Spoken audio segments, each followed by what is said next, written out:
La educación en sus distintos niveles, desde preescolar hasta la universidad, no escapó de las afectaciones por la crisis del coronavirus. En nuestro país todavía no hay una fecha específica para el regreso a las clases presenciales, pero la mayoría ha podido continuar su educación en línea, lo que puso al descubierto distintas deficiencias, entre las que destacan la deficiente conectividad y la falta de conocimiento digital, tanto de alumnos como de profesores y padres de familia. Acompáñanos a conversar con Paola Gómez, oficial de educación de UNICEF en México, y con el analista Guillermo de Loya.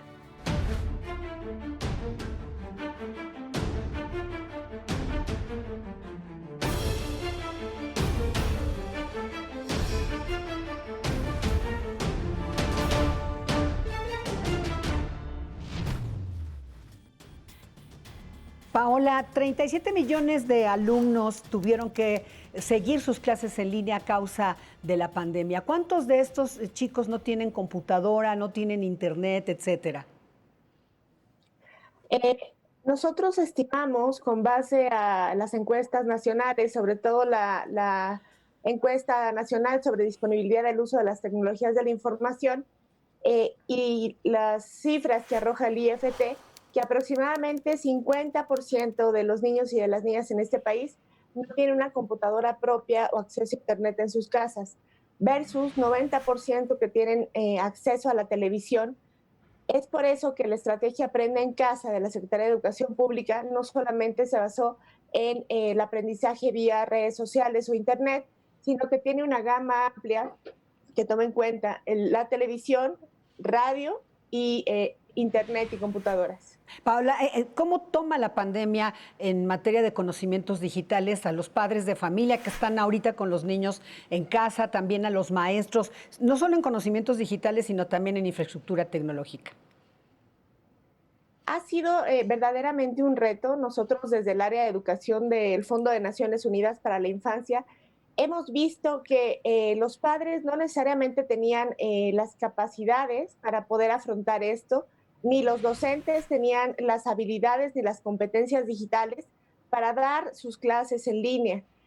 Lo que la SEP hizo rápidamente fue una estrategia de alfabetización digital. Tenemos cifras de la numeralia de Aprende en Casa, que se abrieron más de 1 millón de cuentas de Google para los docentes. Sin embargo, lo que vemos también de la pandemia es que no había una preparación previa. Siendo positivos, esto pasó en todo el mundo.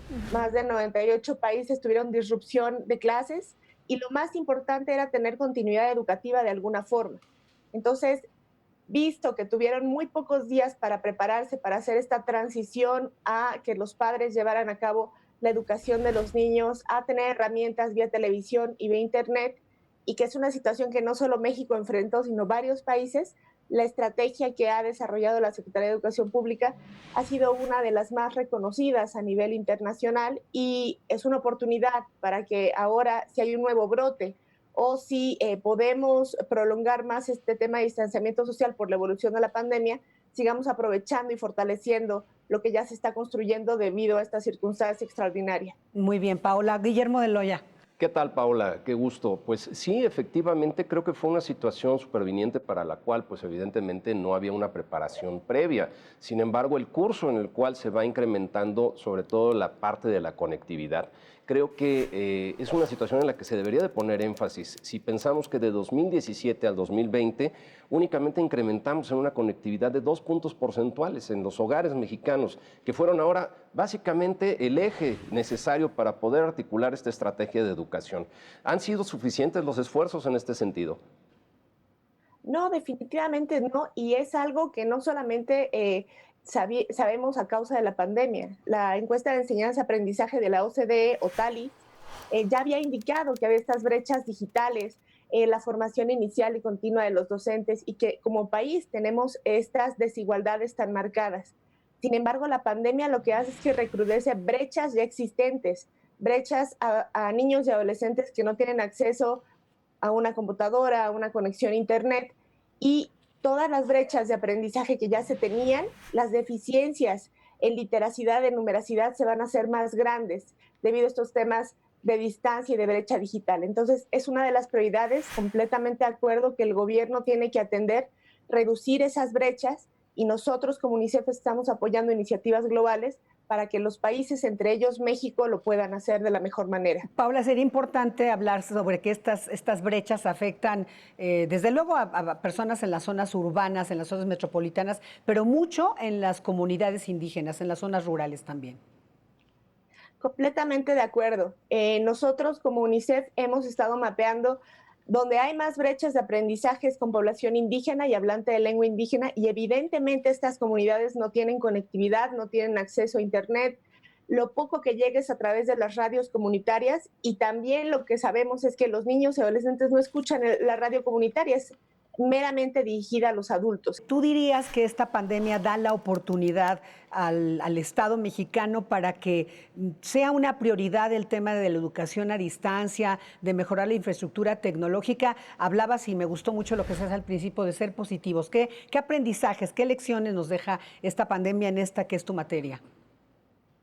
Efectivamente, no soy solo yo, varios estudios, sobre todo algunos dirigidos por la Universidad de Harvard y la OCDE, que estudian las políticas educativas comparadas de más de 59 países, lo que están señalando es ver la oportunidad en esta crisis. Y la oportunidad es, ya que tuvimos como Estado mexicano que hacer estas políticas rápidas de aprendizaje a distancia, ¿cómo las fortalecemos? ¿Cómo reforzamos la formación inicial y continua de los docentes?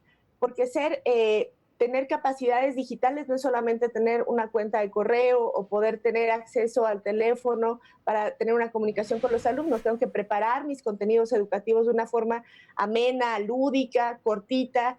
¿Qué priorizamos como aprendizajes? ¿Qué aprendizajes no se tuvieron y que tenemos que reforzar?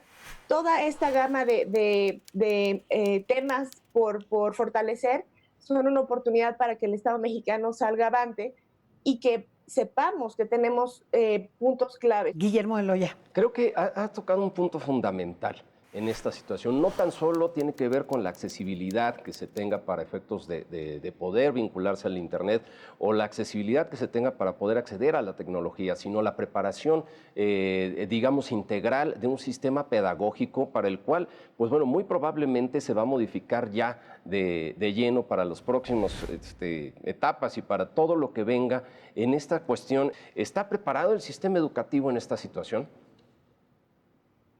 Definitivamente antes de la pandemia nadie estaba preparado para tener una disrupción educativa tan grande. En este momento ya se cuentan con los contenidos educativos priorizados, ya se tiene la plataforma Aprende en Casa, los canales y sobre todo la red de aliados. Creo que este es un tema que ya vimos que supera también a los sistemas educativos mundiales. Hemos tenido o ha tenido el gobierno mexicano que aliarse con las compañías de televisión, las compañías de internet, las compañías de telefonía.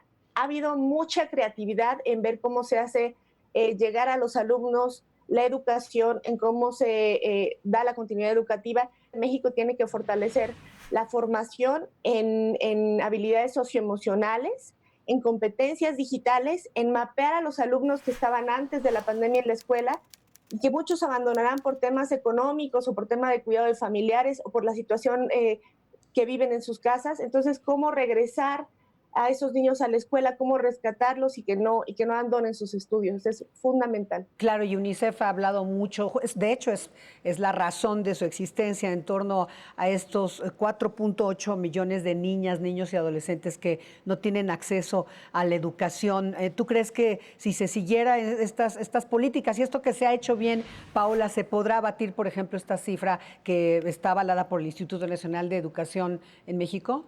Evaluación educativa, sí. Sí, justamente después de haber hecho una reflexión con la Secretaría de Educación Pública, el sistema de alerta temprana de abandono escolar o el CISAT, que tenía o que tiene la Secretaría de Educación, se va a poner en marcha nuevamente ante la contingencia. ¿Cómo rescatar a esos niños que están en riesgo de abandono o que ya abandonaron la escuela y decirles bienvenidos a la escuela? y hay múltiples formas y múltiples caminos para el aprendizaje. Pues hay que aprovecharlas. Paola Gómez, oficial de educación en UNICEF, de UNICEF en México, muchísimas gracias por estar con nosotros. Muchas gracias, Paula. Al contrario, gracias por la invitación. Hasta luego. Bueno, Guillermo, fíjate, es que de verdad de golpe esta pandemia puso en evidencia la necesidad que hay, dicen los padres, que el 50% de los padres opinaba antes de la pandemia que era necesario avanzar en esta materia para el desarrollo de sus hijos y ahora pues... Claro, y sin embargo, bueno, pues esto vino a poner la relevancia de esa necesidad de acceso tecnológico, pero también de la corresponsabilidad que debe haber ahorita en un sistema de enseñanza que dista mucho del sistema presencial. Imagínate ahorita los que están en casa o las que están en casa, porque están mamás y papás con ellos, tienen que entrarle al tema de la computadora y muchos de los papás no saben realmente manejar estas herramientas tecnológicas, pero lo dijo bien Paola Gómez, lo ha sorteado bien la SEP, lo hizo muy rápido, de hecho, sí, con todas las limitaciones que implica. Claro, porque también estás hablando de contenidos digitales, lo dijiste bien,